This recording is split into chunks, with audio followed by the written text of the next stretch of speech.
মানুষ যেটা বলে এই কলোনিতে এত মানুষ থাকে না, কম থাকে, ওইটা আমি সেদিন জানতে পারছি। এবং হাতে গোনা 10 থেকে 12 জন আসে নামাজটা শেষ করে। ইমাম সাহেব শুধু, আমি বেরিয়েছি হচ্ছে, ইমাম সাহেব কলোনির ভিতর থাকতো না, ইমাম সাহেব থাকতো কলোনির বাহিরে। তো আমি কলোনিটা কেমন ছিল?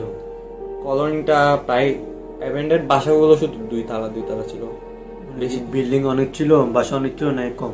বাসা ছিল, বাসার প্রত্যেকটা বাসার সামনে একটা একটা বারান্দার সামনে একটা একটা গাছ। আচ্ছা, তারপর? আর বাসাগুলো হচ্ছে অতি পুরনো, মানে বলতে গেলে বাসাগুলোর দেওয়ালের শাওলা এমন ভাবে ধরছে যে লাগতেছে যে প্রায় হবে 100-200 বছর। অনেক রকম হচ্ছে প্রাচীন বা যুদ্ধের গাড়িগুলো ছিল।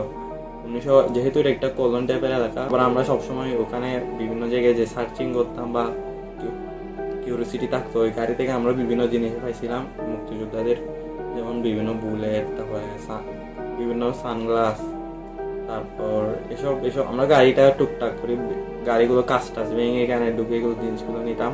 আচ্ছা,